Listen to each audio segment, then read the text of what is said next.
Is there anybody here that did not get their test back? Or got their test back? Does anyone know what has happened to people?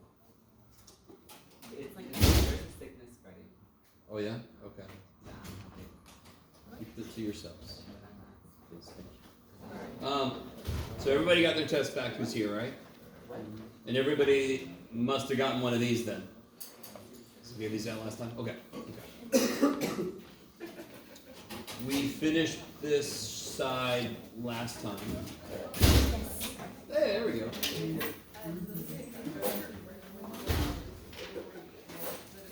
Yes. No. Yes.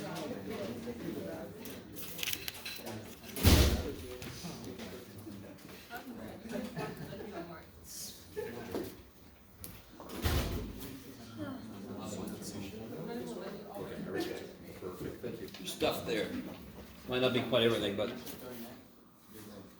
okay. All right. So.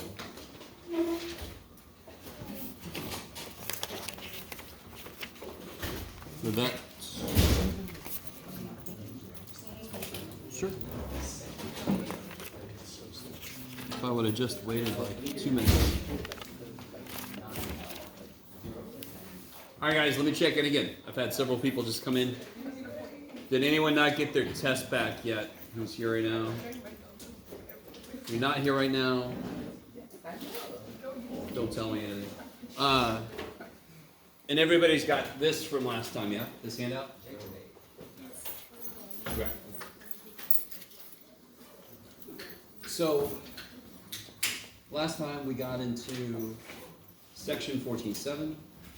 I did not say this explicitly, but some of you guys might have picked up on this, considering I sort of got a little bit into chapter 15. I am going to make... Yeah, that's 15. I'm going to make 14.8 extra credit, which kind of sucks. I know. We have very differing opinions on that. 14.8 is just some of the coolest shit, but Lagrange multipliers, if you do any, if you're like going out a physics track or something, you're definitely going to run into Lagrange multipliers. So I just want to give a shout out to Lagrange. He did a lot of shit, and then we named it after because he did a lot of shit. So is everybody with me? So 14.8. If you want to do the homework, you can. It's extra credit. If you don't want to do the homework, hey, you don't have to. It won't count against you. So we're going to get into section 15.1 today. But it's also talk maybe a little bit about 15.2. Let's see. But I want to try to build up to it, doing some stuff from like Math 180. So on the other side of this sheet, and let me know if you don't have this sheet, we're going to look at some of these. Oh, yes.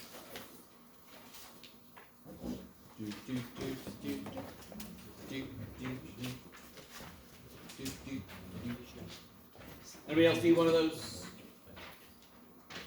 Oh. So if you watched the video from last time, you can see us working on this part here. So just a quick word about 14.7. 14.7 should feel familiar. In fact, let's do this one here, because we didn't do this one last time.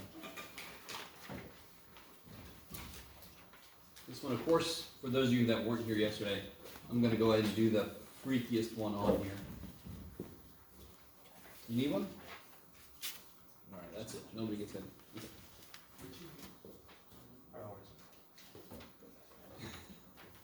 Don't give them shit. All right. So, can somebody describe to me how to find the critical points given any multivariable function? Yeah, find out the partial derivatives.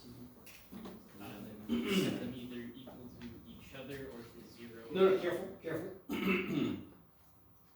You need to set them equal to each other. And equal to 0. Yes? This is very crucial. They have to both be 0 at the points you give. Now, last time we did an example where every single point on this whole line was a critical point. Because every single point in that line made both partials 0. You with me? So if it makes one partial 0 but not the other one, nope, it doesn't count. The other side of it that we really didn't hit, and to be really honest, I don't think the homework even gives you one of these. So that's why I sort of skipped this at first. But, so if both of them are 0, both of the first partials are 0, you found a critical point. What does that mean by itself? Something being a critical point, what does that mean? I need to hear a, oh, okay, so it's a possible max or min, possible saddle point. It's not. Yeah, we know, that's where it came from, I like it, yeah, okay. The other side of this, and this is just like in Math 180, correct? Because how do you find critical points back in Math 180? You found the derivative set equal to 0, right? Or you saw where it was undefined. For the undefined part, either partial has to be undefined. Either one. It doesn't have to be both. So, can you guys see, like, I'm talking about undefined stuff because obviously F is going to have some issues. Poor little dude. Immediately, what's not even in the domain of that?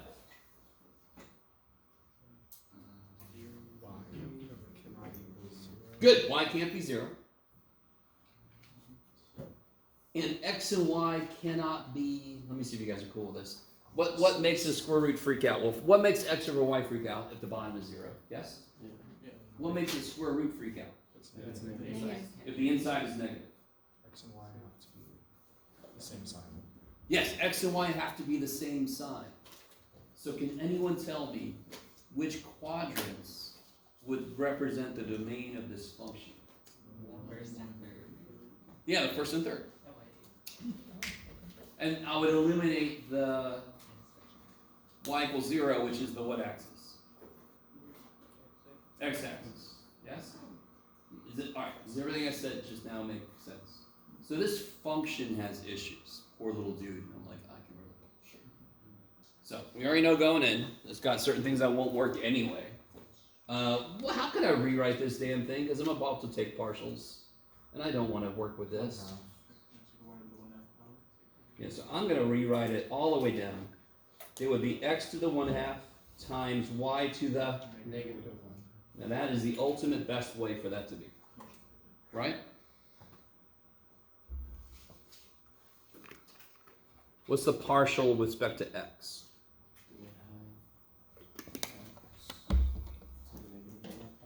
Yes.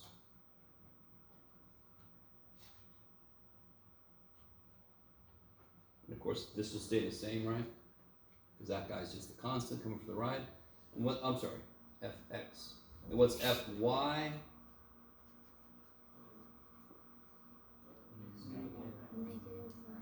Yeah, negative 1/2 x to the 1/2 y to the negative 3/2. I like it. Cool.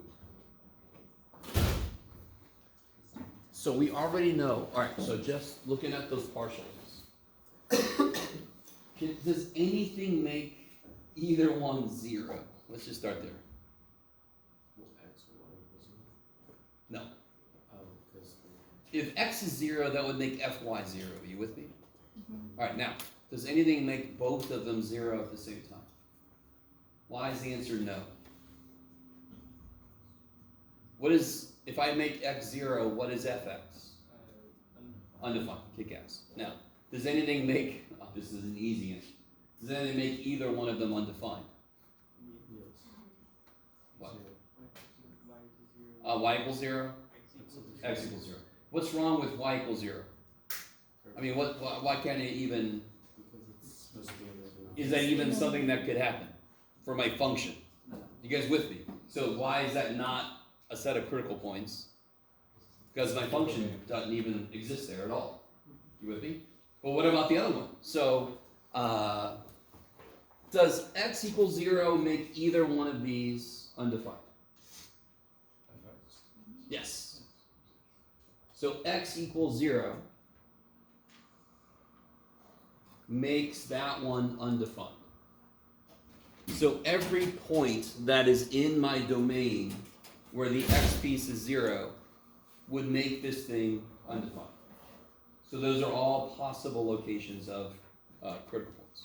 What is x equals 0?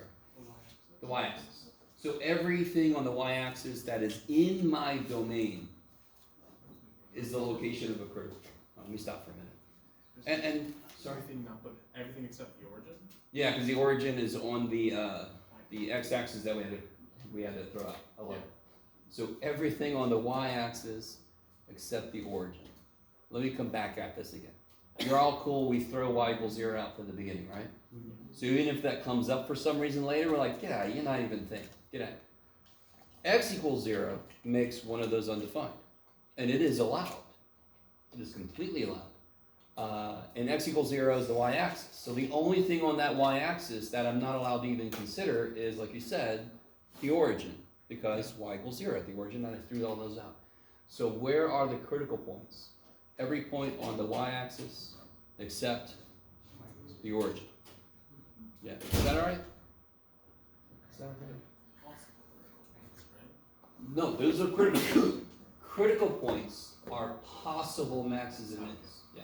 So they are critical points. Right? It's like they got into the contest. We don't know if they won or not yet. Okay. So in general, this is a good little review for in general. How do I find the critical points for a given multivariable function? I take all the first partials I can, because this doesn't just work for two variables, right? One variable depending on two, it could have, I don't care how many variables inside. Take all the partials, find where they are all 0 at the same time. And last time we saw that resulted in us needing to solve systems of equations, for example, yes? We developed a process where we either set each one equal to 0 or we set each one equal to each other. And then we see where they do the other thing. So I got two things I got to do. I have to have them equal each other, and they must both equal 0. I don't care which one of those we make happen first. So if you weren't here last time, you desperately want to watch the video and see us doing the other problems. Because we had a lot of different situations that came up, which is why I put those problems on the sheet. It's crazy. Okay. And then we went on to this. Now, you know,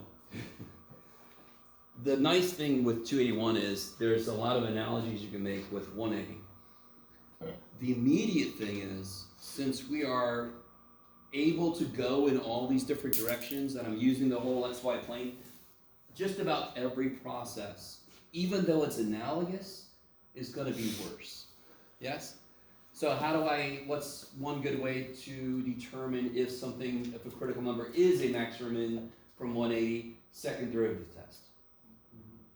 The other way was approaching it from all possible directions, in which case you made the number line. Remember making the number line? You put little pluses and minuses. Yes? You guys remember that? Some of you guys, it might be many years ago, I don't know. That was basically approaching it from both directions. So can you imagine why that process is not what we want to use here? Limits were approaching from both directions. What did limits look like in multivariable calculus? So beautiful. You had to come at it like this, and you had to come at it like that, and you had to come at it like this, and you had to, holy shit. You guys with me? So screw the number line approach, because I would need a number line at every possible orient. No, no. I'd much rather do something related to the second derivative. There are quite a few second partials. Yes? And every single one of them is up here. Now, which one is actually sort of missing? Which fyx, but of course, Clairaut's theorem, pretty much every one of them is going to be fxy equals fyx. So this thing in the box is what the second derivative test looks like for us. Okay. I didn't prove why that is, but we reason out why it makes sense. It is basically related to concavity, but when I think about concavity, I got to think about it from every direction. Yes? Okay, maybe. Okay. I'm not going to redo the lecture from last time. You're like, thank you, Jeff. So let's do this. So that's section 14.7.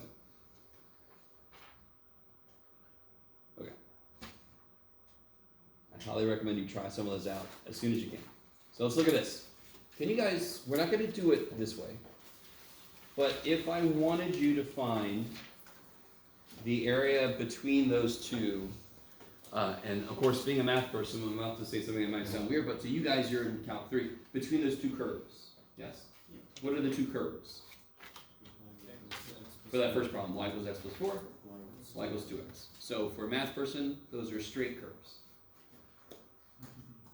Yay for us, okay. So in Math 180, you obviously would only set up one integral, yes? In fact, you still should do it that way now.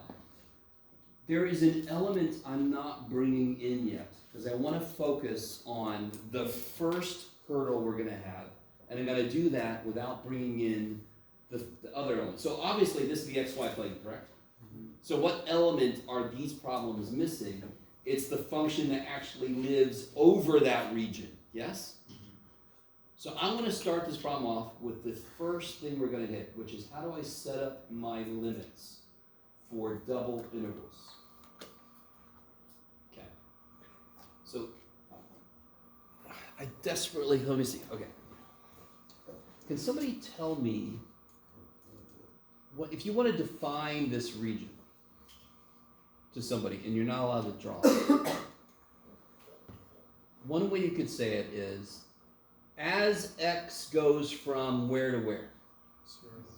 As x goes from 0 to 3, what does y go from to?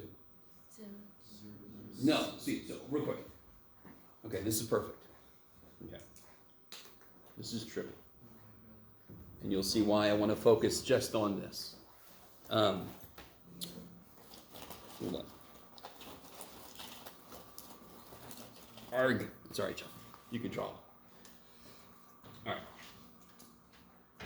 As x goes from 0 to 3, if I said y goes from 0 to something, aren't I going to include all this shit?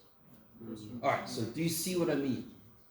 As x goes from 0 to 3, y goes from, yes, 2x to x plus 4. Let me let you guys think about that for a second. Do you understand why, if I say as x goes from 0 to 3, I cannot say y goes from 0 to 6, or whatever the hell this is. Let me see, that would be 7. You guys kind of with me? I cannot say that, because where in my description is the fact that this is only shaded in that little wedge piece? So I have to be more descriptive. And I don't want to say, well, let's go and then you shade in the part that, no, screw that. No. If you said, then you shade in, what would you say? Then you shade in between x plus 4 and 2x, yeah? So that should be what you say y goes between. So pick a number for x. Give me a number between 0 and 3. Sure. I was waiting for somebody to go 1.7 or something, but whatever, guys. So 1. If I pick a number between 0 and 3, where does y start? 2. Starts at 2, yes? And how did I get that? Well, you got it from the visual, but you could also get it from plugging a 1 into this equation, yes? So it does go from 2 times 1 up to 5, yes. 5. Which is x plus 4, yes? So for any value of x that you pick, 0.7, it would go from twice that to that plus 4, yes? I need this to make sense. So I always thought of this process as scanning the region. How do you scan the region? Well, you let this one go from 0 to 3, but then you let this one go from 2x to x plus 4. And in that way, you only scan that region. Okay, let me see if you guys are cool with that. Now, on this, let me see if you guys are cool with this too. So let's set that up.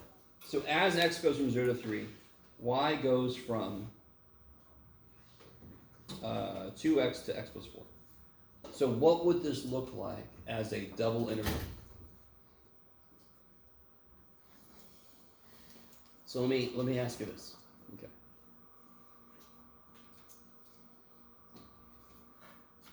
Which one is dependent on the other variable? The way that we've written it. X is just numbers, yes? Y is dependent on the other variable. So that's going to be my inner integral. So this is also crucial. How are you guys feeling so far? Because this is one of the trippier things. And you're all like, dude, we've seen some trippy shit in here already. I understand. One of the major things with double or triple integrals is getting the order of the D whatever stuff correct. That determines everything else. So we have, from what we see, the way that we've looked at it so far, I want my x's to go from 0 to 3. So they're sort of unbounded. They're like the independent variable. But then the y depends on the x. So the y should be inside. The y should be the first level. So x is going from what to what? 0 to 3. And y is going from what to what? 2x. 2x to x plus 4.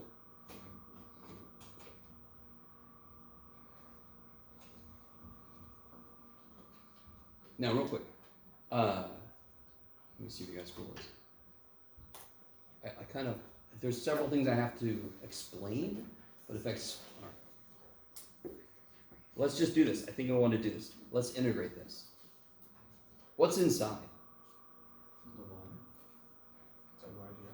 There's a 1 inside. Remember, this is the symbol of the operation. Integrals are weird because I call them bookend symbols. Integrals don't make sense unless you have both the elongated S and the D thing.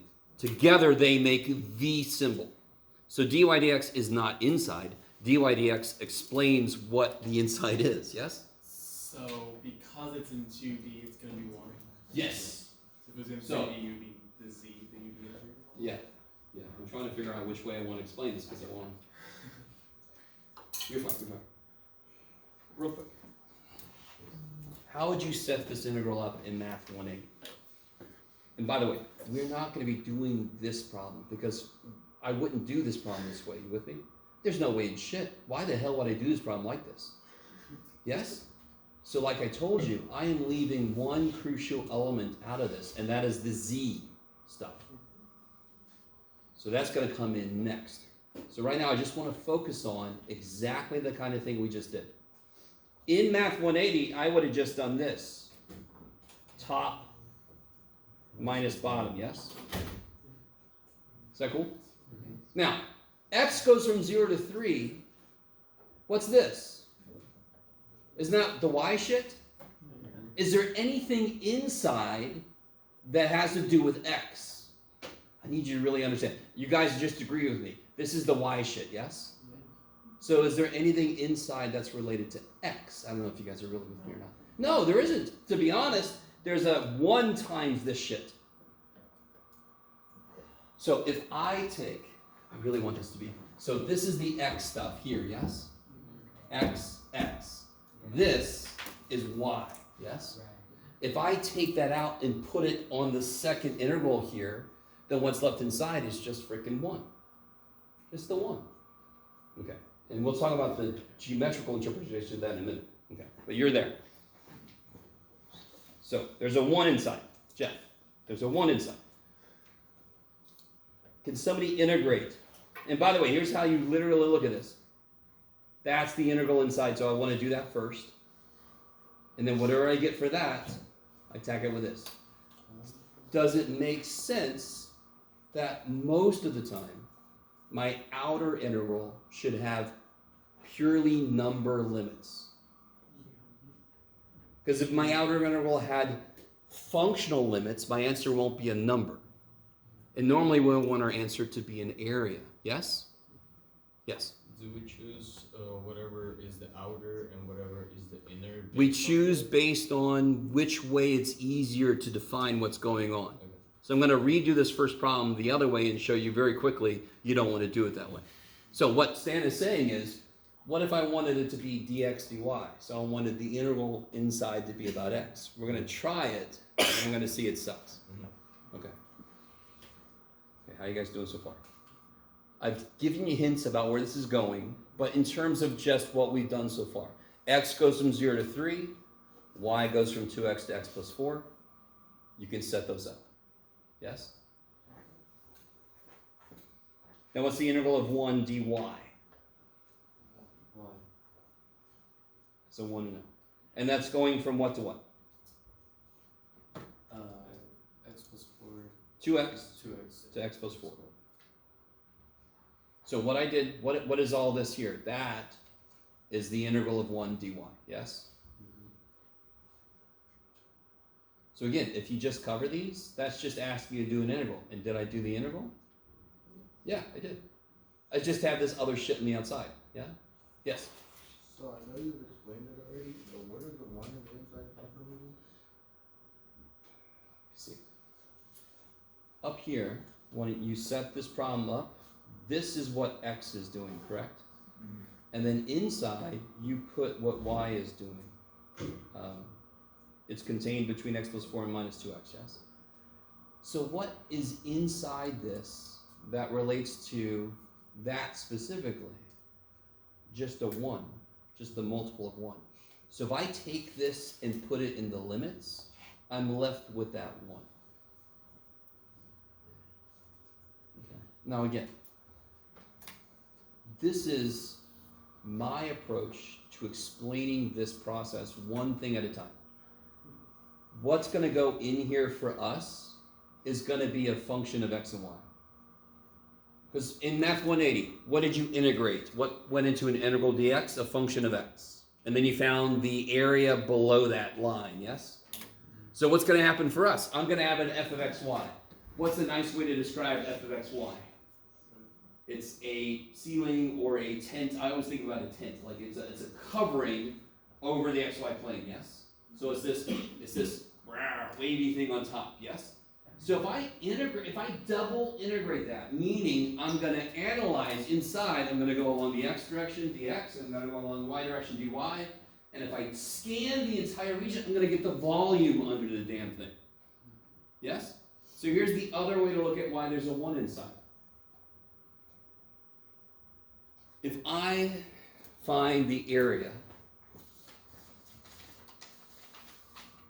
of a circle, and the circle has got, he's very amused, a radius of 7. What is the area of that circle?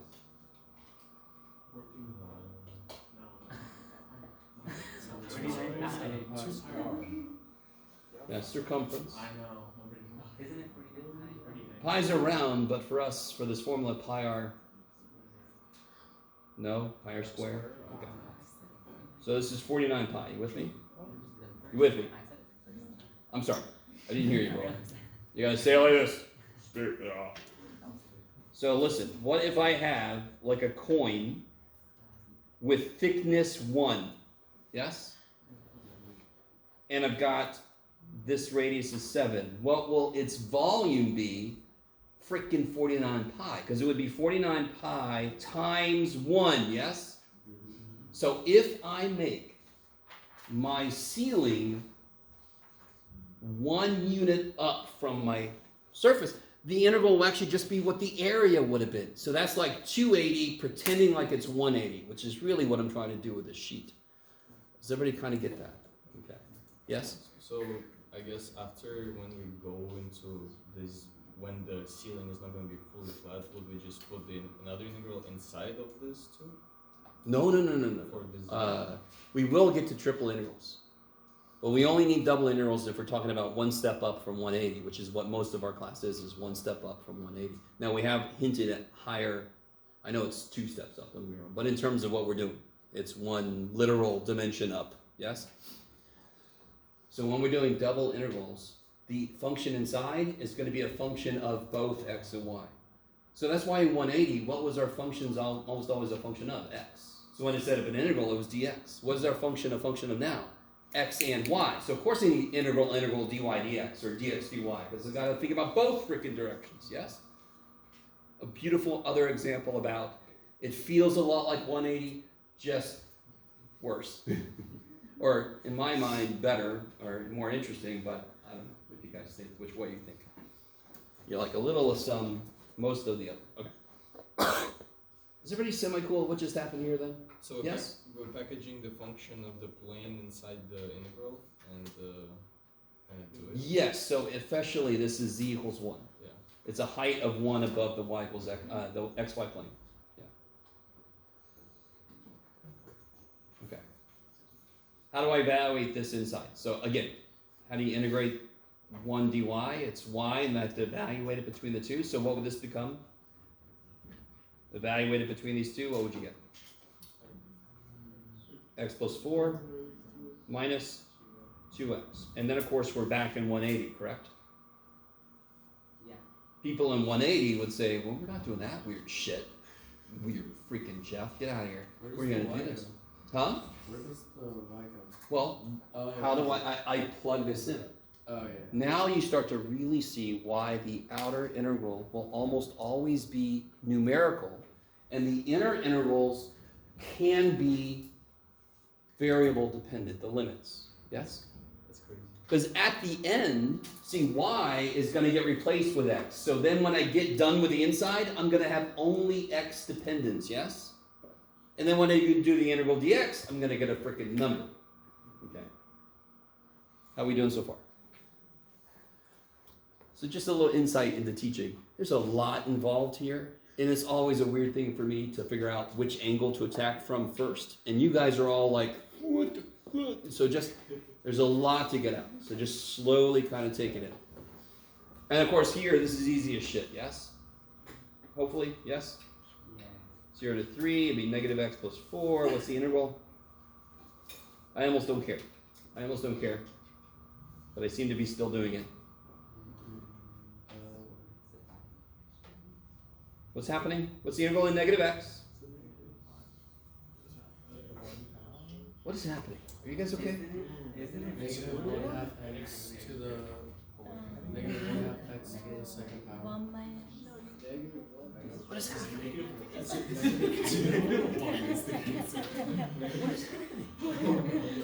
Okay. Okay, real quick, let me catch up. Does anyone think I've made a mistake somewhere? No. Okay. What is the integral of negative x? Negative 1/2 x. Yes, negative 1/2 x squared. Okay, thank you. Yes? Yes? Okay. You add 1 to the power and divide by the reciprocal. I think Yes, we're okay. skipping some steps. We're just integrating. So, listen. Once you've got the inner interval done, you're in 180. You understand? Yeah. So once you get the inside interval done, don't overcomplicate what you're left with. Now, what could you be left with is potentially 280 shit too. Yay, Jeff. I love trig integrals. Sorry. Or, trig sub, or by parts, or... Sorry. Most of it won't be, but some of it will be, you know me. So plus 4x, yes? And then I plug a 0 and a 3. I don't care. Yes? Yeah. Please let that be okay. Okay. Now, if I try to look at this the other way, I really want you to understand, I have two ways I can look at this. As x does whatever the shit it wants to do, y must do very specific things. So I let x go from 0 to 3. I didn't even think. And then I go, wait, okay, y has got to go from this wall to that wall, yes? So what if I let y be the free spirit?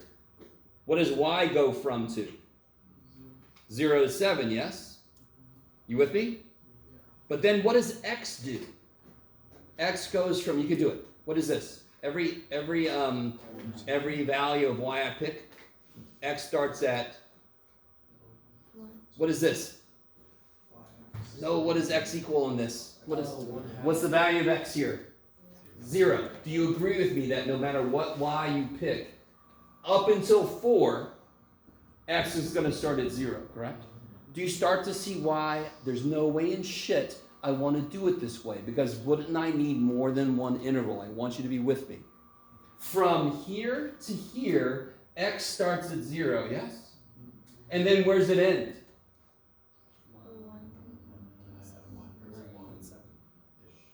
What's this? If it starts here and it ends here, what is this?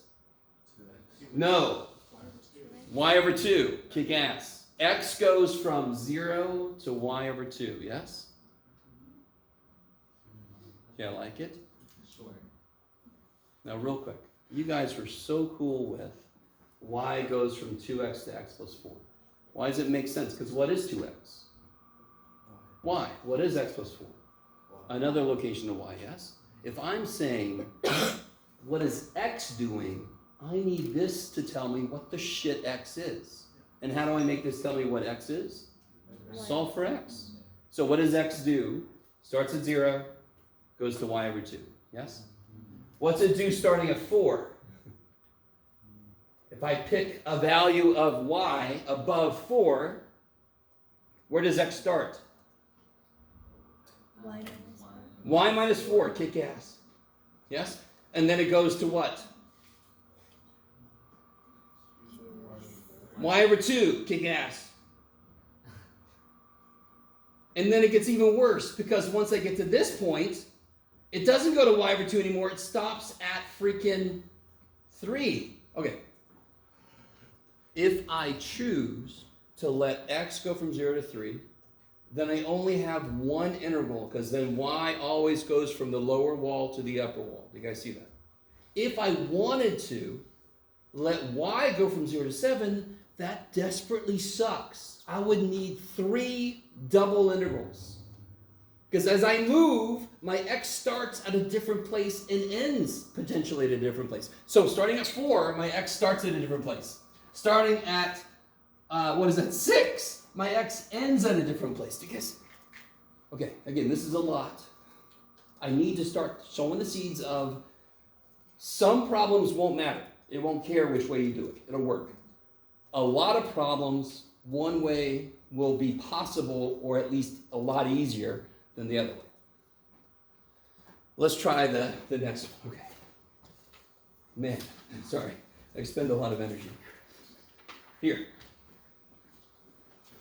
Can you guys see? I'm going to give you a minute to think. Don't say anything. First thing I want you to think is, do I want my double interval to be dx dy or dy dx? Just think about it. If you're like, I don't even know what to think about, then just hang out for a minute, right? But do try to think, which way should it be? Don't say anything.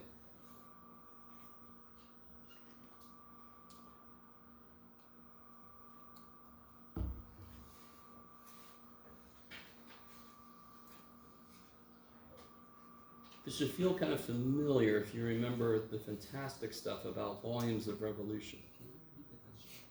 My question is, sort of like what we did with the first one, if I made it dy dx, it was beautiful. If I try to make it dx dy, it would suck.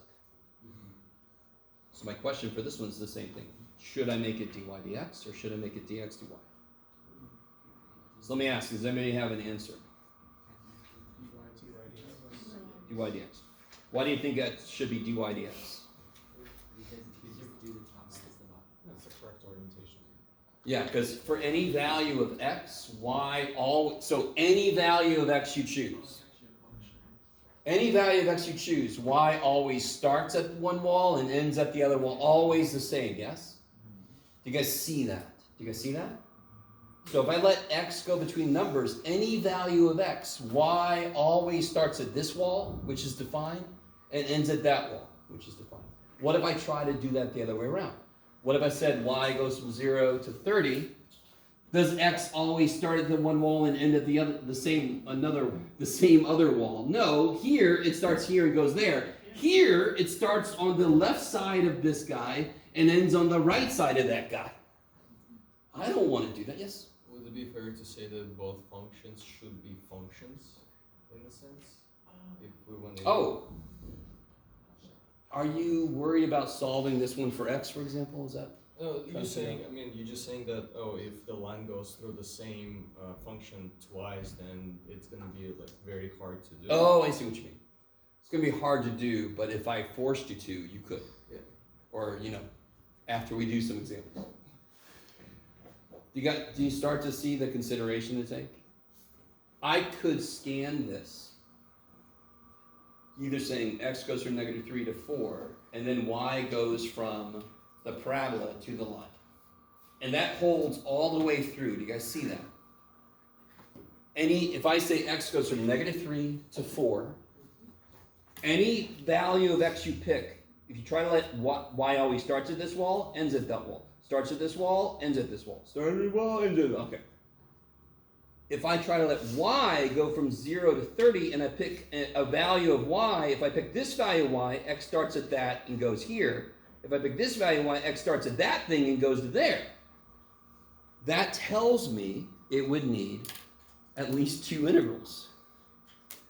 And do you see really the key thing is this kink that happened? This other function kind of took over? Which I don't know if that was part of your point, but okay, maybe. Again, this should feel somewhat familiar. You should have done some stuff like this back in Math 1.8.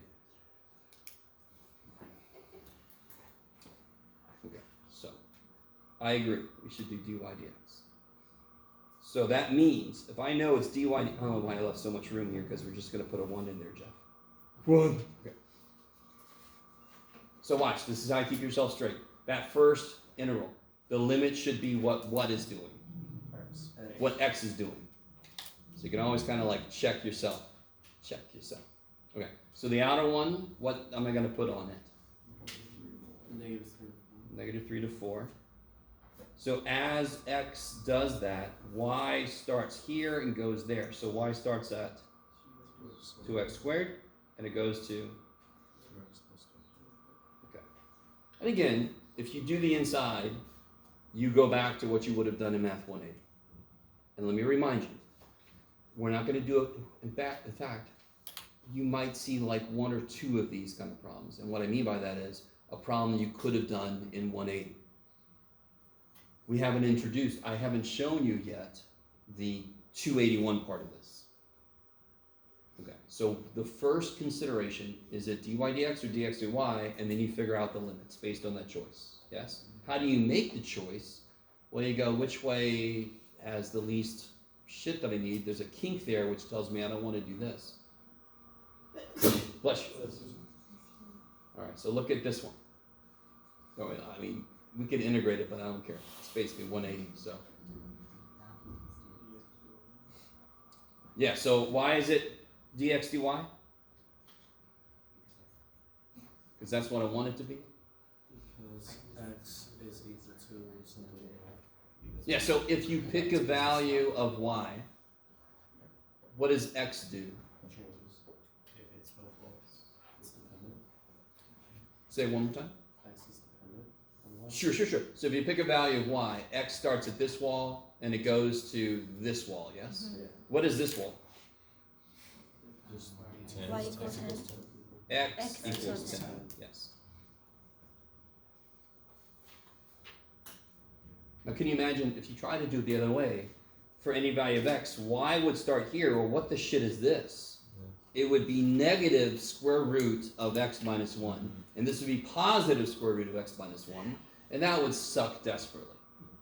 I wouldn't need 2 integrals, but I would have disgusting freaking things to have to integrate. Say again? Is the word like parameter? Like the Oh, no, we're not, we're not doing parametric stuff. No, not parametric. Like the ones, like the numbers that you put on the integral. Oh, the Aren't limits. they called aren't they called like parameters? Potentially, No. if you had a really weird teacher. So what's y doing then? From 1 to 10. No, that's what x is doing. Y is going from -3 to 3, yes? So I can start there, because my outer one is just going to be the numbers. That's awesome. As y does that, what is x doing? So if I pick any y, so what you can do for yourself, pick a y, and go, okay, x starts here, goes there. Pretend like that's straight. So what does x go from to? Y squared plus 1, up to 10. maybe. Oh. How are we doing so far? Now the only thing that we would add in, and of course this is kind of a big thing, but in here would not just be a 1, it would be some function of x and y.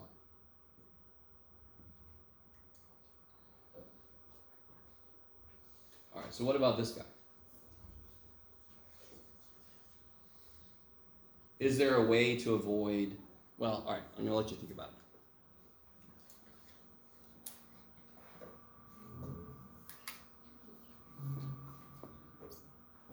Now, considering that the y's are given to me in as functions of x, it's not a bad idea to think maybe it's going to be dy dx. You guys see what I mean? We're gonna have two integrals, won't it?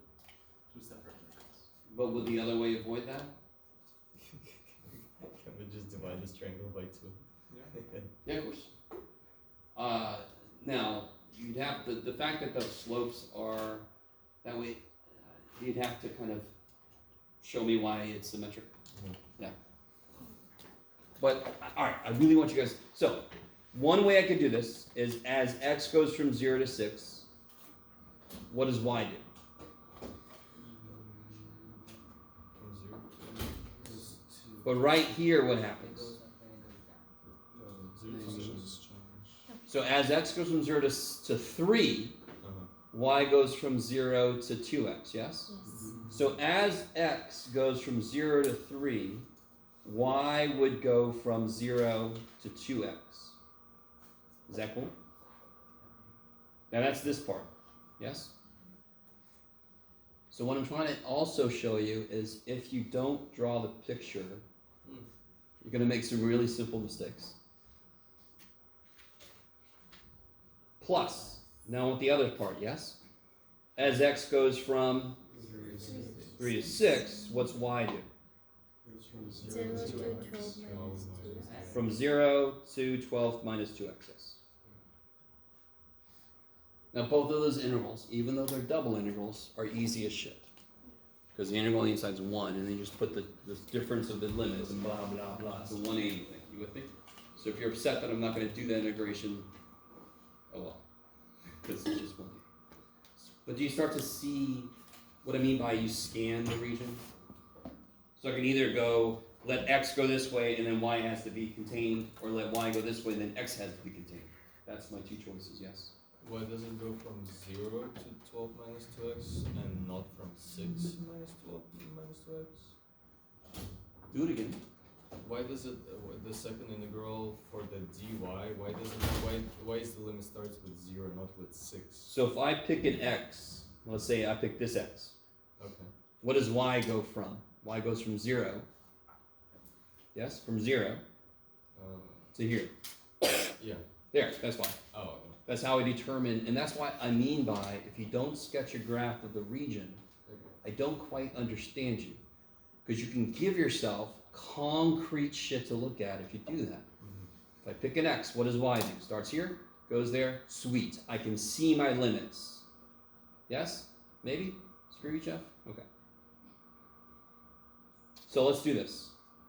We're in Calc 3. I don't know if anybody told me. So let's get full into Calc 3. And when we do it, it's like going into Wizard of Oz and stuff. It becomes colorized all of a sudden. No munchkins, I'm sorry. This person's serious. Are we still in 14.7? Well, we're in 15. We're not in Kansas. The whole team is in it.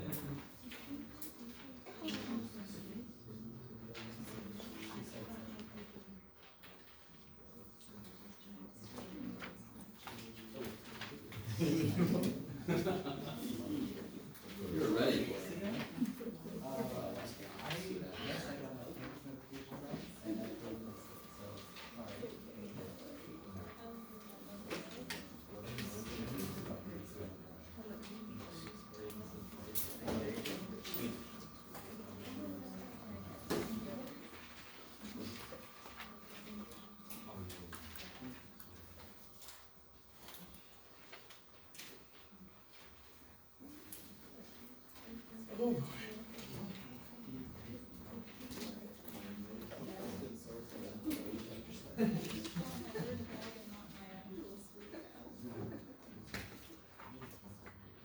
Yeah. Cool. Sure.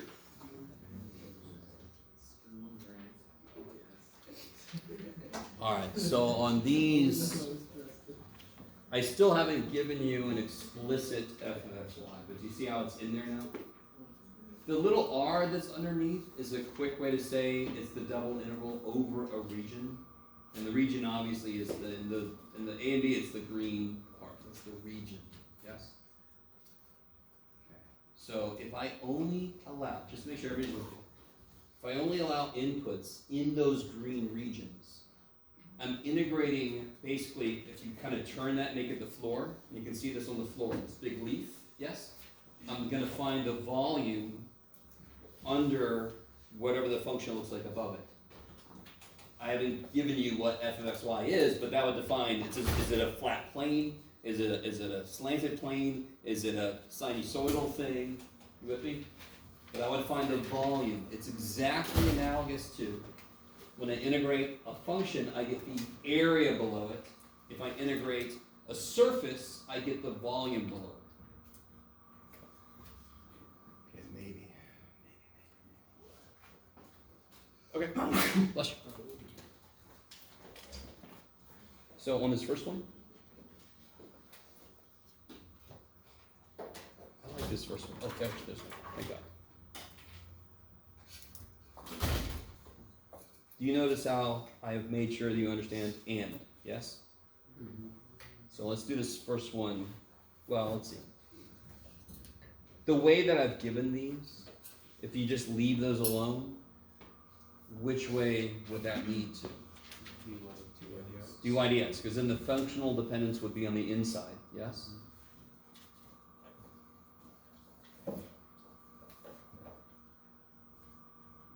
So the as x goes from 0 to 1, y goes from X cubed x to the 1/2, sure.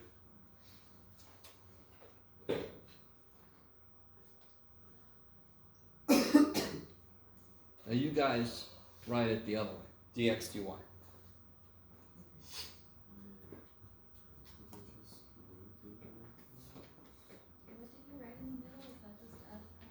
Yeah, I haven't told us what it is yet.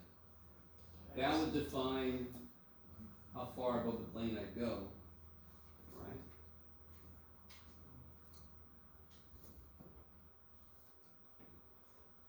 I don't know what your teacher was like in Math 180, unless it was me. I don't know if anybody had. But you guys, I am completely cool with the fact that I could have negative area. Because my function goes below the x-axis in 180, I integrate that, it's negative area. Because area very often means what direction something's flowing. Yes? So a negative area could mean negative profit. I've lost money. Or water's flowing out instead of in. Yes? So it's not a damn problem with negative area in these kind of problems. So here, I could potentially get negative volume if my f of xy goes below the xy plane. And in this problem, I just haven't told you what it is yet, because I'm still not worried about that part yet. So how do I write this dx dy? Well, the outside one's easy, yes? It's really easy for this one because y is also going from 0 to 1. So you can't go wrong there. But what do I have to do for the walls now? If I pick a y, x starts here, but this is not telling me what x is there. So of course, what's x there? Y squared. X starts here and it goes to this, which is what? Cube root of y. So x would start at, I can't even, Jeff, you have glasses. X starts at y squared and it goes to cube root of y.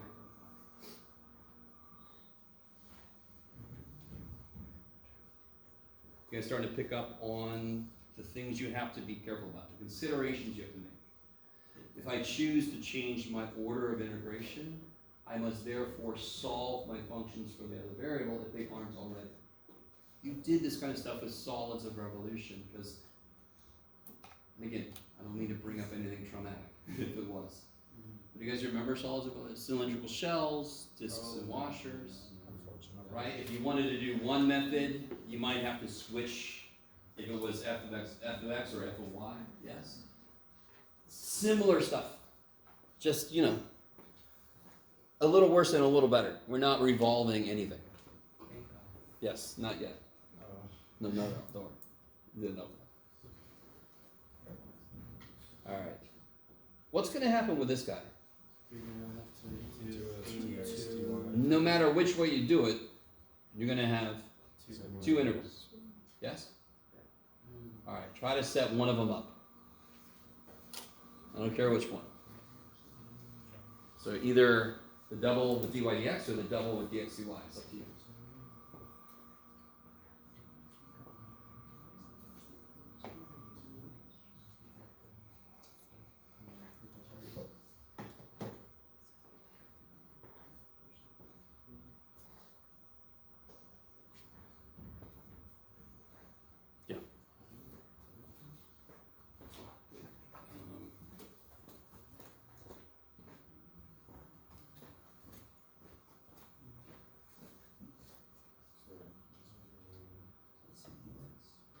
Yeah, good.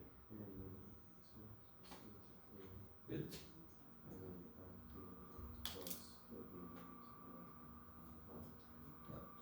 And the same idea. Yeah. I love it. Yep. Good. Kick ass. So thankfully one side stays constant for one way. What would it be two intervals going that direction, the longer? Oh, not this way. You're right. Okay. Not what I was saying. This one. I originally had this at a slant. Ah. I think I was thinking about that. And I thought, not yet, Jeff. Please no. So yeah, one way you won't have to do two intervals. That's right. I didn't make this as ugly as I first thought I was going to. If we attack it, letting the function stay solved for y, that would mean I would need integral dy dx. Yes.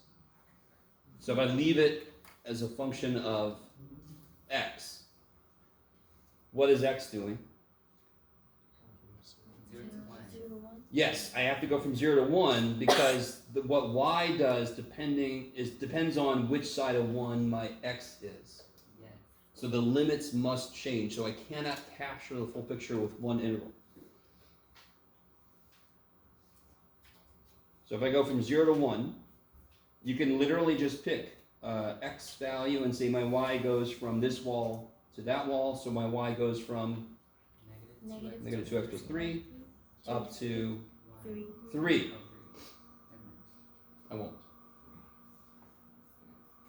And then of course this one is pretty much the exact same way, but now I just pick up where I left off. So my x's are going to go from 1 to 5. 1 to 5. And now again, just pick an x in there, any random x, and so my y is going to go from that wall to that wall, so my y is going to go from 1/2 x plus 1 plus 1/2 up to 3. 3. Kick ass.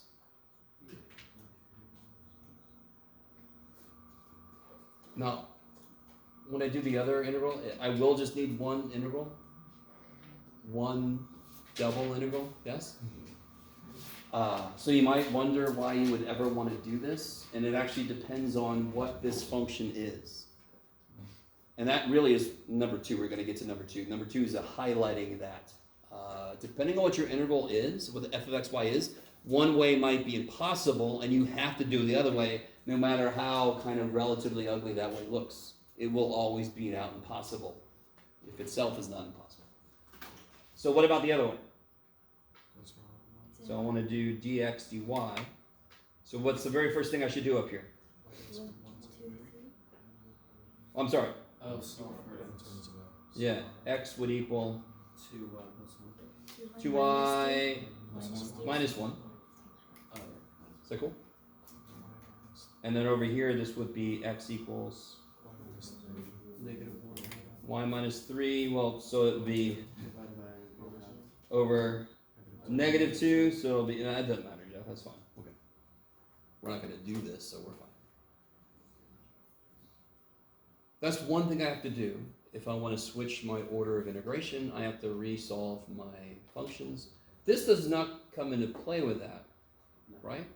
Good. So what's my y doing? Goes from 1 to 3. Yeah, so I can start with my outer one because that's the one that's nice whole numbers, 1 to 3. And then if I pick any y, I'm eternally going to start at the red line and I'm going to go to the blue line. Yes? And the red line is, Negative 1 plus 3. sure, y minus 3 over negative 2. And the blue line is 2y minus 1. Oh, put my little f in there. There we go. Yes, sir. Okay, so we're going to integrate the function, plug in those terms, integrate again, plug in those numbers, and Yes. that gives us a volume. Yes. Cool. And I really want this to make sense. Do you see how these limits are dependent on y? So when I plug those in, this is going to become a pure function of y. So that's why this last integral just becomes a 180 problem, because then I only have one variable in my result. Okay.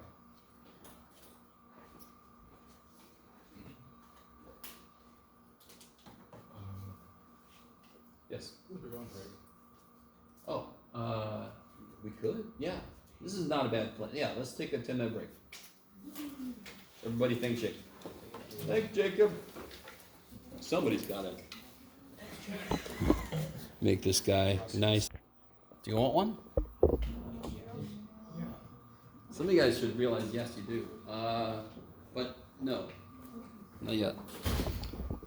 If I gave you a quiz next Wednesday, for example, I would only feel comfortable putting what we've done so far, and by today's class, I won't officially count us as being done with 15.1 yet. So all that would be on there. Well, I could give you a quiz on just 14.7, but my plan was to give you a quiz on 14.7, 15.1 the week after next. That was the plan. Every now and again, I have a plan. Yes.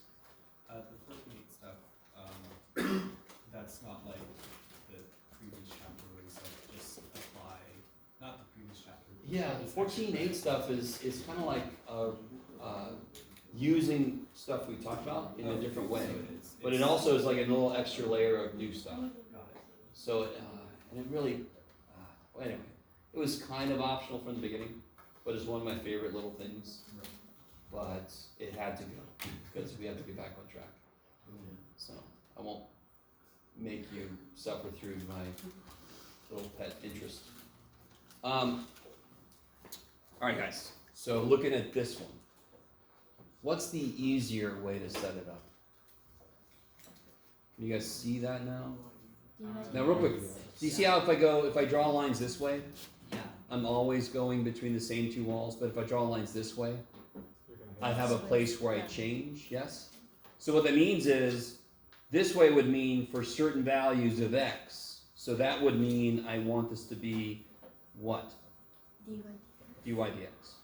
So as x goes from negative 3 to 1, and then just pick a value of x, my y would go from here to there, which is this wall to that wall. Are you guys feeling a little bit better about this? So if I can get you through all the stuff that's involved, I got to throw it all at you before any of it makes sense, which is weird for a teacher because I'm like, I can't teach this little piece. No, I got to throw it all at you and then go, okay, let's talk about it. The idea of scanning, I love the idea of I'm scanning this region. So I can let one variable just go crazy, and then the other one's got, no, I got to be between this and this. Or I can turn that around. So if I turn that around, we already identified that that's going to suck a little bit. Jeff.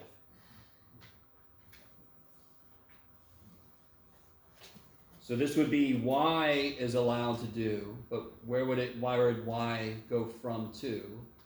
I'd have to stop at 2, because that's where this way the x changes what it stops at, yes? Mhm. So as y goes from -6 to 2, Yeah. now I'll do what I should have done already. So the minute you want to switch the limits of it, I'm sorry, the order of integration, you have to go back and change and solve the variable. I'll do this one. I'll do half the work. Okay. What is this one? And this one's evil because there's actually 2. How do you solve this for x? Square root of y minus 3. You have to remove Negative y minus 3. Plus or minus. So watch this. square root. You guys should be cool with this. I could just switch y and x squared. Yeah. Subtract y, add x squared. Those just switch. Anytime I have something equals something minus something, I can just switch the first and last somethings. Yes? So, and then take a square root, it's plus or minus 3 minus y. Mhm. Square root. Okay. So this side would be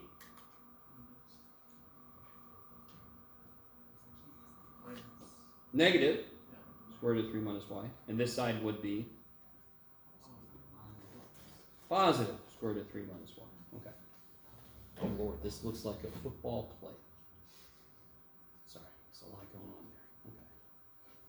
So as I go from -6 to 2, my x starts picking any y I want to. My x starts here and goes there. Well, what's this wall? What's this wall? Negative square root of 3 minus y. So this wall, Y over y over 2. Wait, why it's using negative square root or not positive? Because this side is negative. Oh, okay. And how do I know? What's true about the x values on this side? They're negative. So I need x to be negative this. Yeah? Now, so if I do that, I will get all this shaded business going on, yes? Plus, start up at 2 to 3, get the rest of it, but now my x's are going to go from that wall to that wall. So it's going to go from it to itself, right? The negative part of it to the positive part of it. Okay. So not only does this one need 2 integrals, it also has more disgusting limits. And you would find it difficult to believe, but there are definitely situations where this one is preferable to this one, depending on what the function is. And you're like, whatever you say, Jeff. So here's an example of that. This is a very modest example of that, number 2. Can you guys quickly identify if you tried to do the inner integral? Either what happens or what would you have to try to do? Can you integrate that directly? Huh? Trig sub's not a bad guess, but every trig Pythagorean identity does not have a 4th power as a squared, yes? Yeah, so that throws that off. Unless you want your trig sub to be the square root of tangent. You guys see how that integral is at least really complicated, if not impossible. You could maybe do some tricky add, subtract the same thing kind of bullshit, complete the square kind of bullshit, yes, on the inside, you with me? Okay. But you all agree that I am sort of motivated to see what it looks like the other way. Now, I want to point this out. The square root of x squared to the 4th plus 1 will not change when I switch my limits, you with me? All that's going to change is the dy dx will become that, and then my limits will change, yes? I can't change what my ceiling is doing. That's what's given to me, you with me? So I'm not going to suddenly make the inside of an interval change. So in which case, some of you guys are like, well then what the hell are you doing, Jeff? What are you doing? Now somebody pointed out something good. Even if you suffered through doing whatever you have to do to make this integral work, you then are going to plug a cube root of y in to your result and then integrate what you get. Do you understand? It might not be that bad. I don't care, to be honest. So, can you guys take a moment and try to, if you haven't done this already, if you have, just sit there. But if you haven't done this already, try to switch it to dy dx. Try to switch it. Switch it. I was really nice. I solved for the correct variable there.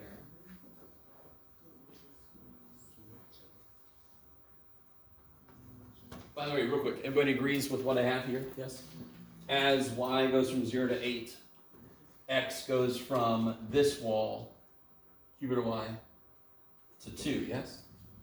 So that's why that double integral is correct, it's just not the one I wanted. This is not the double integral you're looking for. So if I try to switch this to be dy dx, the inside doesn't give the first shit. Because it is literally above it. It is literally over it. I should have worn that shirt. Have I worn that shirt for you guys yet? I literally can't even, and it's 2n minus 1. This is my new favorite shirt. By the way, that just says that, okay? Give me a break. Now, what's x doing? So x is the easy game. 0 to 2. So he's the one that gets to be nice numbers. He's on the outside. And if I just pick a value of x, and I go, what's my y doing? It starts at, and goes to x cubed, because that's what the y definition is there. Good. Now, can you guys just see, now here's our first actual Calc 3 version of this. We have a function inside. Now, some of you guys might realize that function inside is not dependent on y. But at every point in the xy plane, there's an output. And it is the z, it is the height. So I do have that region, and then I have a ceiling, and I'm just wondering, this oddly shaped storage room, how much volume is in this thing? That's what this is going to try to figure out, yes? Do you guys remember partial differentiation? You guys see how this, now don't freak out, this is, partial differentiation is easier than it would sound, yes? In fact, it just sounded like you're wondering what's in that partial differentiation. I'm going to partially integrate the inside. So when I'm integrating the inner integral, what is my variable? No, my inner integral. Yes, because what's the inner integral with respect to? Y. Doesn't the inner integral go with dy? Does everybody see that? In fact, you can just cover the outer shit and you let integral dy. So how does it see this? It's a number. So what's the integral of number dy? Number y, yes? Y, Jeff. Evaluated from.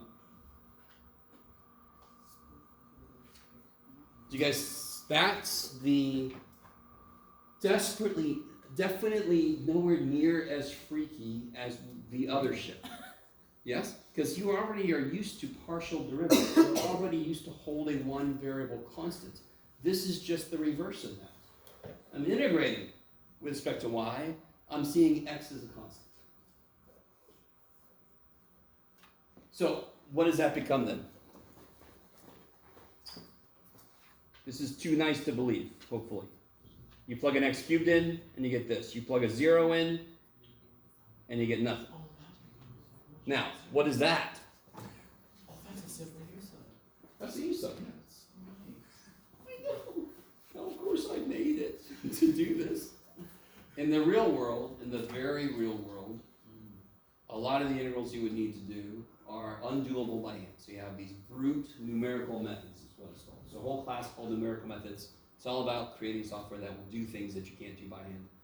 And there's some really cool shit. There's an integration technique called the Monte Carlo method, which is basically you put your function and you start throwing darts at it. And then you count the percentage of darts that are within the region and the percentage of darts that aren't. And then you can get an estimate for what the interval is. So you can look at that if you want to. So anyway, sorry. Does that matter for us right now? No, I'm sorry. So that's an easy interval, yes? That is a math 180 level still, because it's just USET. But do you see how it could be like a 280, like by parts, potentially, kind of thing? Or it could even be a trig sub, depending on how I'm feeling when I make a quiz or a test or whatever. Could you guys do that? Has anybody done it yet? Which one? This thing. finishing it. How do I finish it? Finish it. Integrate. U equals x4. I love that. I'm sorry, I just love it. Okay. I love that. That's definitely what we have to do because it's asking me to integrate. But I like how you're. Should we do what it wants? Yes. But how? So I'm going to let u equal x to the 4 plus 1. So du is. X to the third du over 4. Oh, okay. 4x cubed dx. Yes. I can't control it. I know you guys solve for dx, and I need you to understand that is so much bullshit. That is so much bullshit.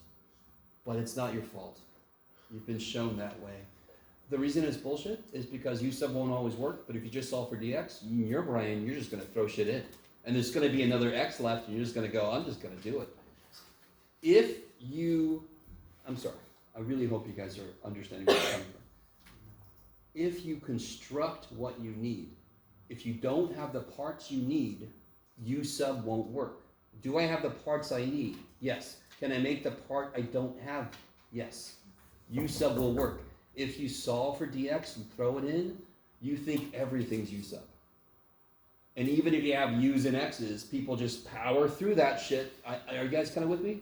So I personally, and I totally agree, this is my own personal feeling, I wish to God everybody would stop teaching solve for dx. I wish. Because how hard is this? What am I missing? A 4. So if I put a 4 there, I better put a... And of course, if I solve for dx, doesn't there a 4 on the bottom? Yeah. But did I need to do that to help me see that? No. You guys see what I'm saying?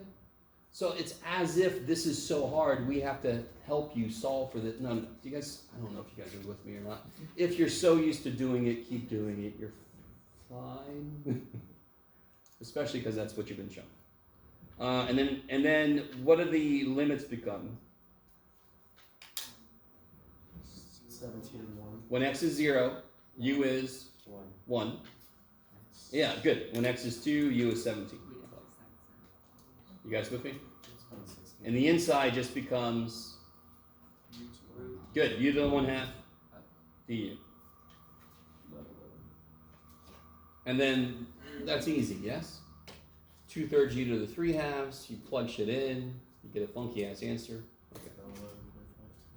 11.52. Huh? 11.52. Sure, sounds great. I'm sorry, Zach. I don't even know. Do you guys understand why I don't care? That's Beth wanted. If you can't do that, then don't even tell them. Okay. Yeah, perfect. So real quick, do you guys get the point of this? I mean, you could see how that comes directly from the fusion. You can see how somebody would set this up. You can see yourself setting this up. And then you start to integrate and you go, even if I could, I don't know if I want to. Well, then take a moment and see what it looks like the other way. If it's worse, then come back and do this shit. If it's better, do that shit. If it's about the same, then flip a coin. You guys kind of see what I'm saying? Most of the time, one way will be distinctly better, if not the only possible way. Sometimes, either way will work. Are you guys with me? So I think the really big point I'm trying to make here for you is your first decision in any of these problems is dx dy or dy dx. And that controls everything after that. Yes? Now, these problems here, I want you to sketch the region of integration. Yes? What's a little bit contrived about these is you normally are not given an integral already put together. But let's see, let's try to do 1A. Can you guys sketch the region of integration? What does that mean? In the xy plane, I want you to sketch where those limits can be. Sketch a graph of them. Yeah, so it should end up looking like our little green dudes from the paper we just did. I like it. Just doing that problem backwards.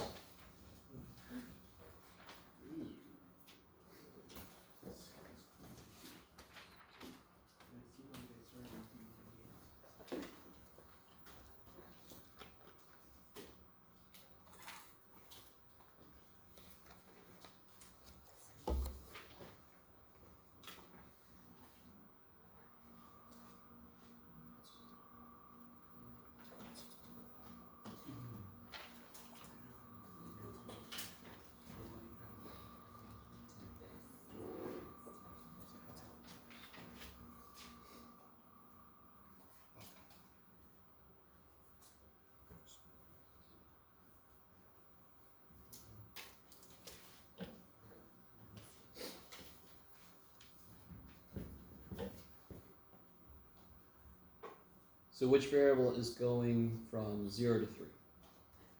X. Thank you, X. You're the real MVP.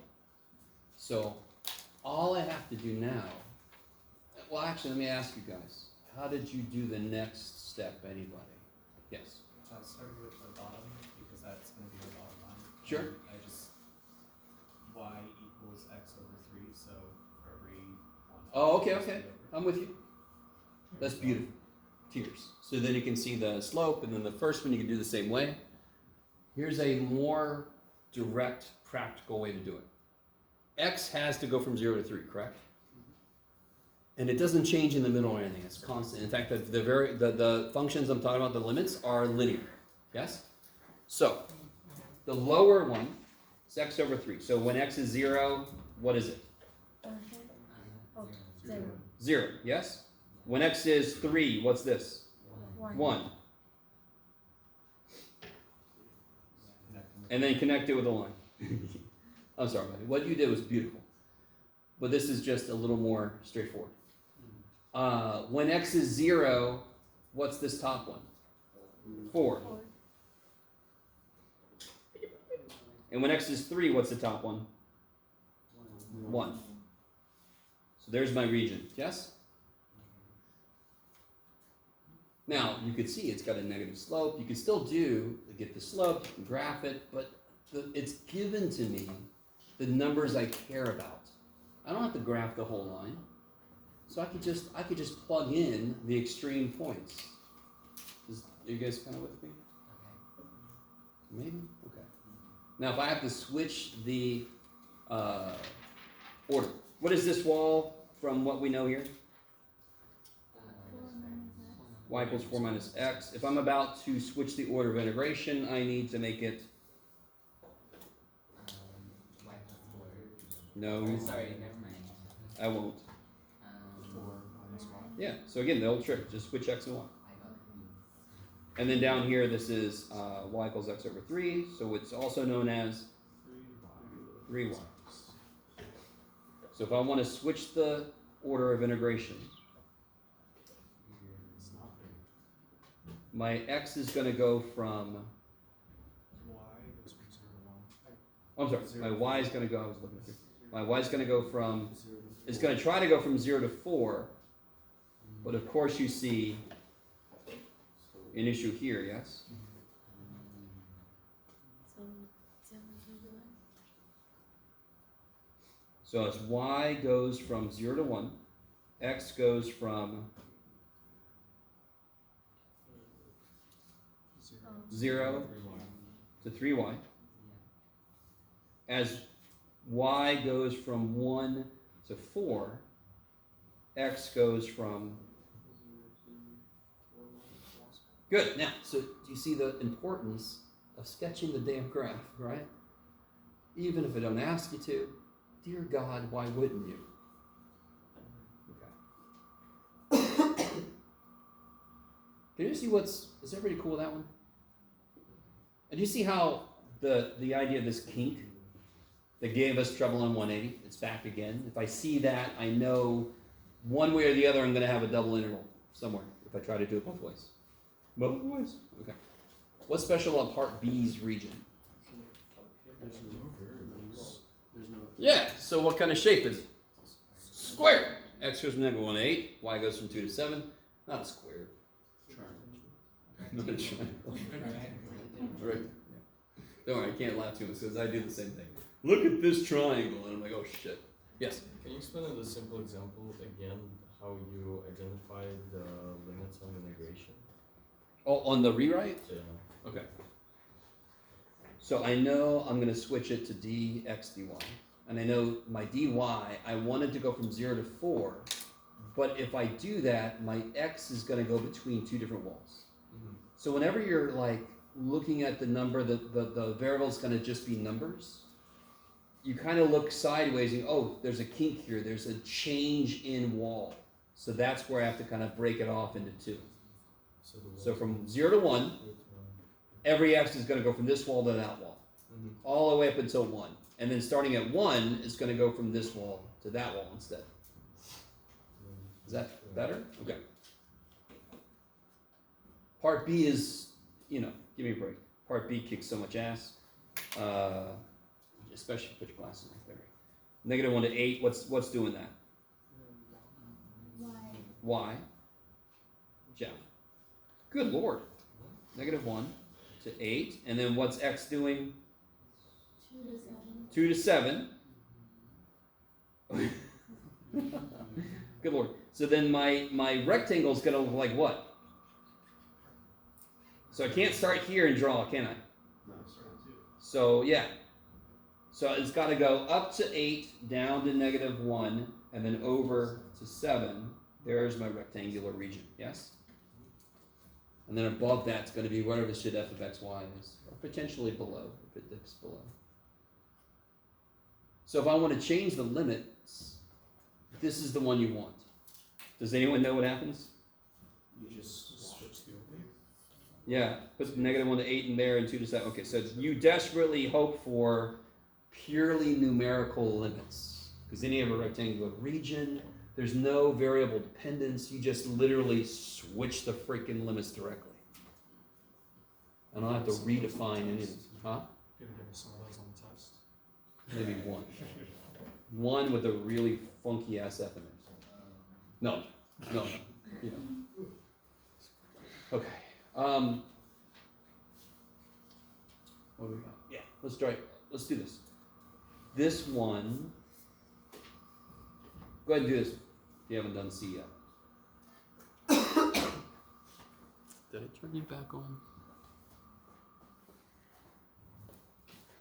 Yeah.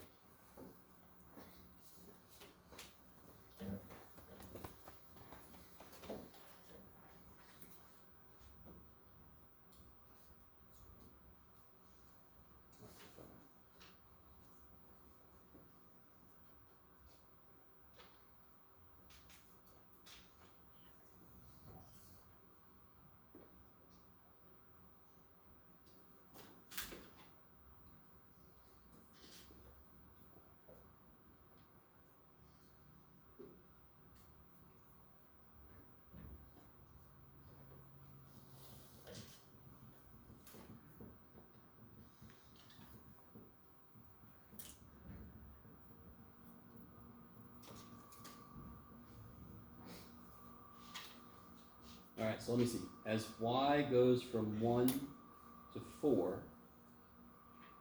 x goes from the square root of y. So what is x when y is 1? 1. And what is, so this, now I'm drawing the square root of y. And what's the square root of 4? 2. So this will be from here to there. And of course, the upper part for the x is 2. So where is x equal 2? Yeah, this line here, right? Now, as y goes from 1 to 4, x has to go from the square root of y to 2. So, what's the first wall that... So, if I pick a value for y, if I pick a value for x, y is going to go from, are you looking at this right, John? Yes. Y is going to go from this guy to 2, yes? Let me see. Right. Oh, I'm sorry. I was looking at it wrong. Good Lord, yeah. If I pick a value for y, there we go. So pick a value for y. X is going to go from this, yes, from this, to 2. So it's going to be this little wedge triangle. So for any value of y, x starts at this wall and goes to 2, yes? So that's the region, that little speck, that little wedge region. That's kind of with me.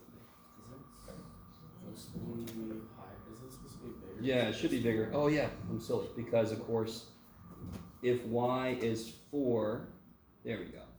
Y is 4. Thank you. I knew something was troubling me. I don't know what it was.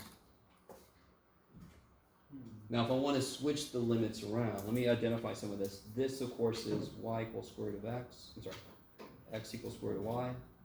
This is x equals 2. If I want to switch limits, the outer one now is going to be dx. What is x doing? 1 to 2. And what, if I pick any x, what is y doing? 1 to x Going from 1 to x squared. x squared. Good. I like x. What did I do before? I don't know. It'll be okay.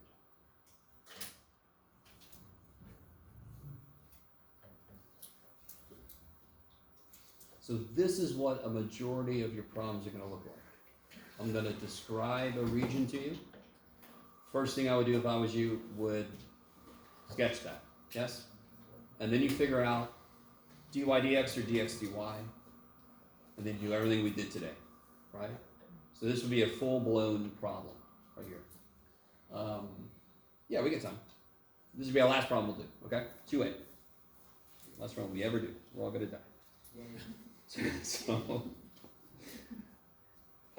if I want to sketch the region, x goes from 0 to 1, and y goes from 1 to e to the x squared. Yeah? So when x is 0, what's e to the x squared? 1. That's nice, so that matches.